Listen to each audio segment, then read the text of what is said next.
श्रीकृष्णाय परब्रह्मणे नमः। श्रीमद्भगवद्गीता ध्यानश्लोकाः।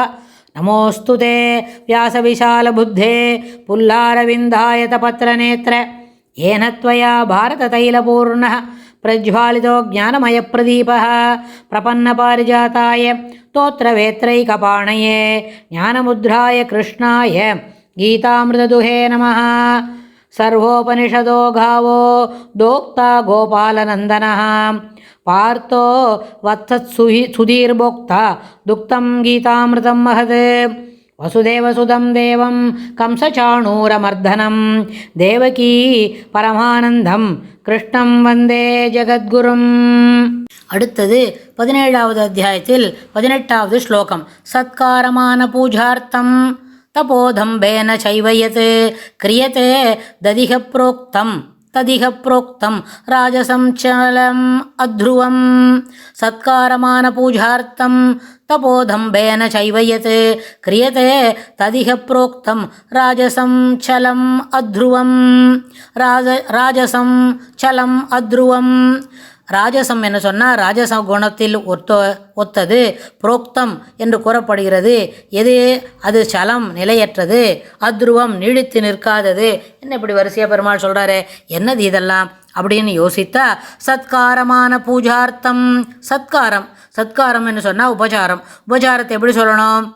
செய்கையால் காட்டணும். யாரான ஒருத்தர் வந்தான்னு வைங்கோ, அவளுக்கு தீர்த்தம் கொடுக்கறது, கால் அலம்பிக்கிறதுக்கு ஜலம் கொடுக்கறது, அப்புறம் வெயிலில் வந்தால் தொடச்சிக்கிறதுக்கு துணி கொடுக்கறது, அப்புறம் இன்னும் என்ன வேணும், எதனா உஷ்ணமாக சூடாக எதனா சாப்பிட்றாங்களா, குளுமையாக குளிர்ச்சியாக எதனா சாப்பிட்றாங்களா, ஆகாரம் ஆச்சா அப்படின்னு கேட்டு செய்கையால் அவர்களுக்கு உபகாரம் பண்ணுறது. வெயிலில் வந்திருந்தா, ஒருவேளை மழையில் நெஞ்சன் வந்துவிட்டான்னு வைங்கோ, அவளுக்கு புது அந்த ஈரமில்லாத வஸ்திரத்தை களைஞ்சிக்கிறதுக்கு உலர்ந்த வஸ்திரம் கொடுக்கறது, அப்புறம் இன்னும் எதான சூட எதான இருந்து அந்த குளிரை போக்கிக்கிற மாதிரி இருக்கிறதெல்லாம் செய்யறதுன்னு சொன்னால், உபசாரம் செய்கையால் செய்வது.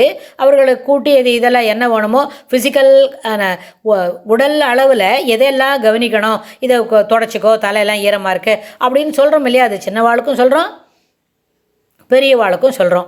அதுபோல் செய்கிறது உபகாரம். சரீரத்தால் செய்யக்கூடியது, செய்கையினால் செய்யக்கூடியது உபசாரம். அடுத்தது சத்காரமான பூஜார்த்தம். உபச்சாரமானது வெகுமானம்.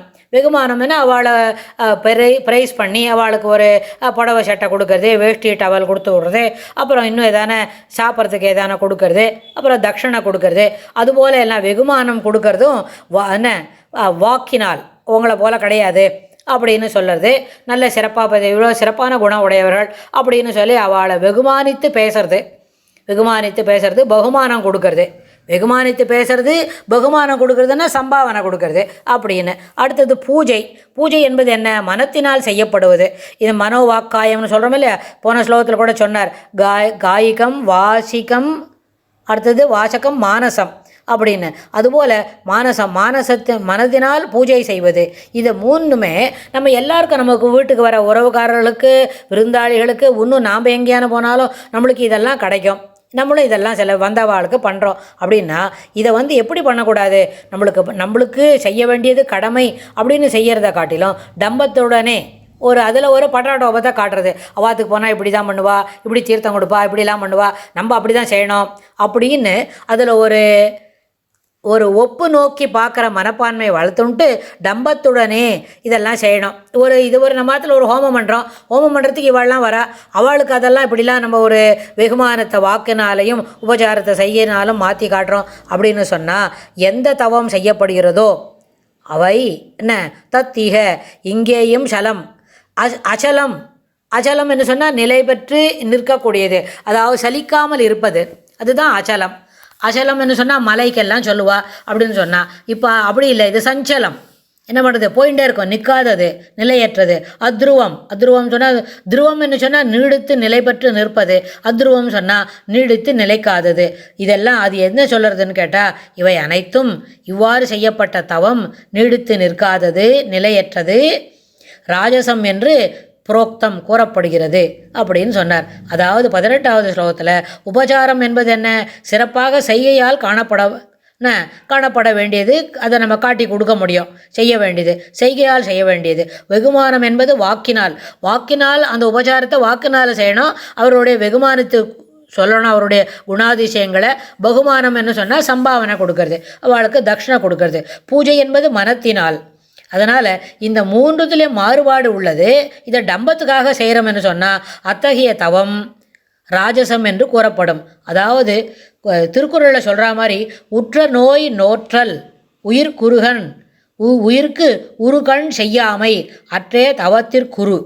உற்ற நோய் நோன்றல், என்ன நோய் பண்ணணுமோ அதை செய்யணும், அதை விட்டு உயிர் குறு கண் செய்யாமை உயிர்க்கு உருகண் செய்யாமை அற்றே தவத்திற்குரு. அதுவே தவத்திற்கு அடிப்படை, அவற்றிற்கு மாறுபட்டது. ரெண்டுமே நம்ம பொருள் எடுக்க முடியும் அப்படின்னு சொல்லி வள்ளுவர் கூட இந்த விஷயத்தை தன்னுடைய குரலில் ஒரு இடத்துல சொல்லி காட்டுறார். அதனால் எப்பொழுதும் ராஜசமாக இருக்கணும் என்று சொன்னால் அங்கே டம்பத்திற்கும் பட்டாட்டோப்பத்துக்கும் இடமில்லை. எல்லாவற்றையும் இனிமையாக செய்ய பழக வேண்டும். அவ்வாறு செய்யவில்லை என்றால் அது ராஜசத்திற்கு ஏற்புடையதாக அமையும் அப்படின்னு சொல்லி பெருமாள் இந்த ஸ்லோகத்தில் சொல்லி கொடுக்குறார். அடுத்த ஸ்லோகத்தில் இன்னும் என்ன சொல்கிறாருன்னு நம்ம பார்க்கலாம். ஸ்ரீ கிருஷ்ணாய துப்யம் நமஹ.